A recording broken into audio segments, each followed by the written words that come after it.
samedi 30 septembre Dinan. Alors d'abord un grand merci à tout le monde pour vos commentaires, pour vos soutiens, c'est vraiment très agréable. Et vraiment merci parce qu'au moins comme ça fait connaître le piège de Marc, c'est vraiment super. Donc, franchement merci à tout le monde, vous faites un super boulot, c'est vraiment très bien ce que vous faites, c'est vraiment très sympa. Donc aujourd'hui en fait j'ai plusieurs choses importantes à vous dire. Et puis je vais vous montrer une technique aussi pour attraper des frelons. Donc je vous avais déjà montré ce piège là. Et en fait je vais vous expliquer comment bien l'utiliser pour qu'il fonctionne bien. Donc c'est très simple, en fait ce que vous faites, vous nourrissez en fait les frelons, on va dire à 50 mètres de votre rucher par exemple.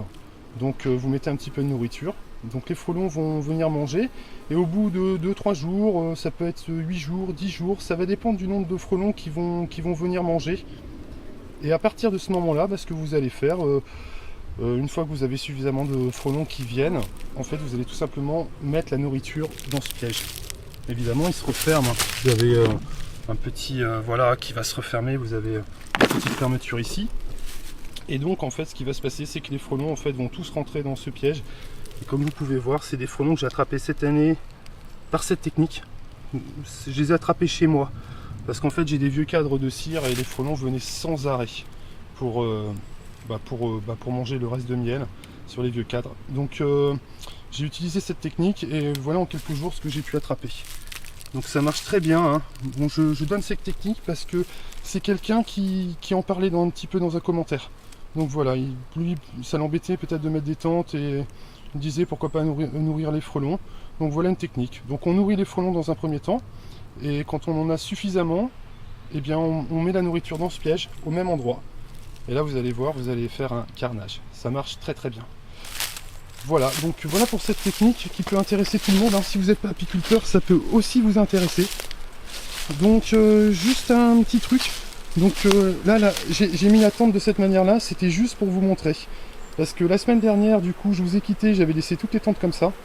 C'était tout simplement pour vous montrer, en fait, c'était pour voir un petit peu ce qui allait se passer. Eh bien, c'est super, je trouve que les abeilles s'habituent beaucoup plus vite. Et au bout d'une journée, en fait, évidemment, je les ai toutes remises comme ça, quoi. Donc, je suis retourné le lendemain pour toutes les remettre comme il fallait. Et en fait, moi, ce que je vous conseille, c'est la première fois que vous installez votre tente, vous la mettez comme ça. Et vous la bloquez avec l'élastique, comme ici, pour bien habituer les abeilles. Ça va forcer les abeilles à bien se centrer devant, à pas arriver par le haut, par les côtés ou autre.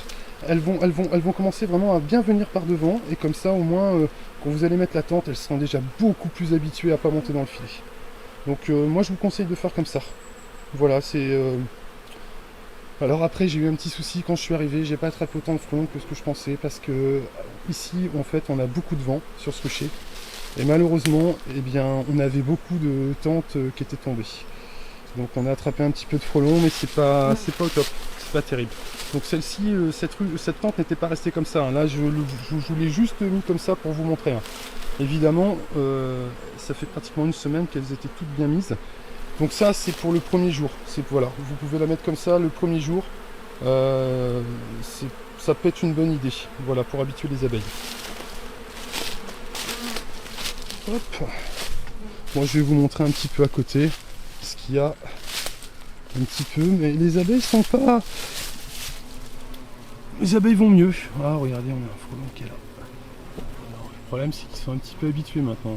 Maintenant qu'ils sont passés plusieurs fois par les tentes, ils savent que la tente c'est un petit peu compliqué et qu'il vaudrait mieux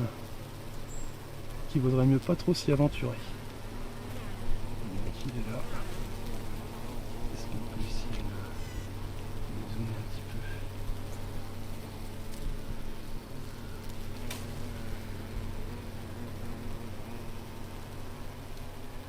Ah c'est compliqué, c'est vraiment pas simple. Donc il y a un truc qui est très important avec ce piège là, ça demande énormément de rigueur. C'est-à-dire, faut surtout pas que les frelons apprennent à passer la tente. Parce qu'après, voilà, vous allez vous faire avoir. Après c'est foutu, après ça devient très compliqué. Là ce que vous voyez c'est des frelons qui sont habitués, tout simplement, à passer la tente déjà. Parce que les tentes étaient malheureusement avec le vent n'ont pas tenu. Donc cet hiver il va y avoir un gros travail à faire à mon avis au niveau du vent. Je vais beaucoup bosser là-dessus parce qu'en fait ici on a toujours du vent un petit peu. On n'a pas forcément des 50 km/h, mais on va avoir des 30, des 40, et parfois vous avez une rafale à 40, et puis ça va se décrocher un petit peu, malheureusement. Vous avez vu un petit peu. Ils sont pénibles. Hein. Ils sont vraiment pénibles. Hein. On n'arrive pas à... C'est dommage, ça se passe pas comme sur l'autre rucher, parce que ici, avec le vent, les tentes sont tombées. Donc, ce qu'il faut absolument, quand vous mettez votre tente, il faut vraiment assurer un max. Il ne faut pas que ça tombe. Il faut que tout tienne. Il ne faut pas que les frelons s'échappent. Donc, par rapport à ici, j'en parlerai plus la prochaine fois. Mais par rapport à cette partie-là, vous voyez la grille. Cette grille là, en 6 par 6, eh ben, je pense que c'est une erreur. Alors, je suis désolé hein, pour ceux que j'ai conseillé de mettre en 6 par 6. Mais à mon avis, c'est pas la bonne solution. Ils arrivent à s'échapper aussi un petit peu. Moi, je vais remplacer cette grille par une grille à rennes, tout simplement. Les abeilles passent bien les grilles à rennes. Donc, je vais essayer de mettre une grille à rennes en métal. Parce que les grilles à rennes en plastique vont obstruer un petit peu la lumière. Et je pense que le frelon montera moins facilement. Donc, il faut essayer de garder un maximum de lumière pour le faire monter. Mais je pense qu'il faudra installer une grille à rennes à ce niveau-là. Et vraiment être au top pour pas que les tentes tombent, pour pas que les frelons s'échappent. Et si on arrive à ce genre de résultat, là franchement, là je pense qu'on sera vraiment bien, les frelons s'échapperont plus, ils ne montreront pas aux autres comment faire, parce que c'est ça aussi, c'est que les frelons, il est possible qu'en plus ils soient tellement intelligents qu'en fait ils montrent aux autres comment faire, en leur montrant peut-être de faire attention, de ne pas partir dans la tente ou autre. Et du coup, je vais en attraper de moins en moins. Donc, il n'y en a pas énormément. Je vais vous montrer une tente. Il y a une tente qui en a beaucoup plus parce que elle n'est pas tombée. Elle est restée debout. Donc, évidemment, vous en avez plus. Ah, vous avez vu, ça n'a pas totalement réglé le problème. Toujours des petits blocages, toujours un peu de stress. Mais dans l'ensemble des ruches, c'est quand même plus calme. Elles sont quand même moins stressées. Parce que le fait d'avoir attrapé quand même un petit peu de frelons, ça les déstresse un petit peu, on a un peu moins de frelons à venir. Donc je pense que j'ai eu raison de mettre les tentes. Et en ce qui concerne le soleil d'artifice, en fait, je ne suis pas le premier à avoir testé les tentes. Hein. Vous avez des gens qui ont déjà testé les tentes et qui pour eux ça pose aucun problème. Voilà. Pour eux, a priori, personne n'a l'air de dire que ça pose un problème. Mais moi je préfère attendre le mois de novembre, quand je vais enlever mes lanières, vraiment vérifier que voilà, j'ai pas de baisse d'abeilles dans les ruches, qu'on n'ait pas une grosse mortalité ou autre. Voilà, mais a priori c'est très bien, il n'y a aucun souci par rapport à ça. Mais bon, c'est le seul petit truc qu'on pourrait avoir, c'est que évidemment ça pourrait les gêner un petit peu. Voilà, ça peut évidemment les gêner un petit peu. C'est pas, à mon avis, c'est pas très pratique pour elles. Donc voilà, on a attrapé pas beaucoup de frelons. Un petit peu, pas beaucoup. Voilà. C'est normal, hein, vu que les tentes étaient tombées avec le vent, on n'a pas pu tous les attraper, et en plus peut-être que certains se sont habitués en plus un petit peu à s'échapper. On va se mettre de l'autre côté pour voir. Voilà, on a ici. Ah, c'est bien, on a remis la tente, là je viens juste de les remettre. Donc on en attrape un petit peu quand même. C'est bien, ça va libérer les abeilles. Ah, elles sont toujours un petit peu bloquées quand même. Ça change pas, c'est toujours un petit peu de blocage, toujours un peu de stress. On verra si la semaine prochaine, il faudrait pas qu'on ait trop de vent, parce que à chaque fois qu'on a du vent ici, les tentes elles tombent. Alors c'est pas tous les ruchers comme ça, hein. Ça va dépendre du rucher. Mais là vous voyez, on a une grosse prise de vent ici.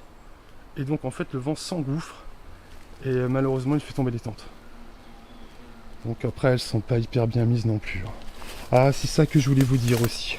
J'ai quelqu'un dans un commentaire qui m'a dit en fait que les tentes il fallait pas les mettre comme ça. Et c'est totalement juste, hein. C'est-à-dire que les tentes ici, vous voyez, vous devez vraiment descendre le filet jusqu'en bas, vous devez pas mettre les parpaings comme ça. Seulement j'ai tellement de vent que pour l'instant j'ai pas trop réfléchi, c'est un peu la seule solution que j'ai fait. Mais c'est pas comme ça, hein. Normalement vous devez vraiment bien les descendre, vous devez faire comme Marc fait. Je sais pas si vous n'êtes pas abonné à sa chaîne, il faut vous abonner, hein, parce que c'est vraiment intéressant, ces vidéos sont super intéressantes. Et en plus, moi j'ai vu des vidéos qui m'ont beaucoup plu. Par exemple, ici vous avez Clément en fait qui a fait une modification du piège. Un petit peu, vous avez, si vous voulez, vous pouvez regarder la vidéo. Au lieu de faire 2 cônes, en fait, comme j'ai fait, il a fait un gros cône. Et je pense que c'est une bonne idée, voilà. Sinon, il y a une autre personne aussi qui a fait, qui l'a plutôt centré au milieu, voilà. Moi, je préfère sur le côté parce que je sais que les frelons aiment bien aller sur les côtés. Si vous regardez bien, regardez, on les retrouve ici, plutôt sur les côtés, plutôt qu'au milieu. On les voit moins au milieu, on les voit plutôt sur les côtés. En général, ils aiment bien les côtés. En plus, là, on est plutôt l'après-midi, donc le vent donne plus de ce côté-là, mais le matin, ça donne plutôt de ce côté-là. Donc j'ai plutôt mis comme ça, mais après... Donc voilà, moi je vous encourage à aller voir la vidéo de Clément, c'est pas mal ce qu'il a fait. De faire un gros cône plutôt que 2 petits cônes. Et voilà, je vous encourage aussi à aller vous abonner à la chaîne de Marc, parce que si vous vous intéressez aux frelons, c'est vraiment une très bonne chaîne. Donc je vais vous parler aussi d'une autre chaîne que j'aime bien, à laquelle je suis abonné. Parce que sinon on va dire que je fais que de la publicité pour Marc, hein. On pourrait penser ça. Donc l'autre chaîne, c'est la chaîne de Cyril Godin. Voilà, je suis abonné à sa chaîne. C'est pareil, il fait des bonnes vidéos, c'est sympa ce qu'il fait, on apprend des trucs. Et surtout, ces ruchers ont une vue, mais c'est exceptionnel, c'est vraiment magnifique. Vous avez son rucher de Menton qui est vraiment magnifique. Franchement, ça fait rêver. Il a beaucoup de chance, il est dans un endroit très sympa. Ça a l'air un petit peu sec pour les abeilles, mais c'est tellement magnifique. Voilà, je vous encourage à aller voir sa chaîne. De toute façon, je vous mettrai les liens des 2 chaînes dans la description. Voilà. Alors comme je vous dis, on n'a pas attrapé grand chose. Les tentes sont tombées avec le vent. Et je sais pas depuis quand, je pense que c'était tombé déjà depuis 2-3 jours, je pense. Bon, les abeilles sont devant, mais bon, celle-ci, ça a l'air déjà un petit peu moins stressé, je pense. Donc on va passer à la ruche à côté, c'est la ruche d'à côté qui n'est pas tombée. Je crois qu'elle a attrapé le plus de frelons. Si je me souviens bien, c'est celle-ci. Donc elle en a attrapé un petit peu plus. Voilà, mais de toute façon ça fait du bien, hein, ça dégage un petit peu. Oh là là, on a des frelons qui se battent, on dirait. Attendez, je vais essayer de filmer ça si je peux. Ah, si les frelons commencent à se battre, hein, c'est... Enfin vous allez me dire c'est normal, hein, s'ils sont pas d'une mamie, ils vont se battre. Je les vois plus.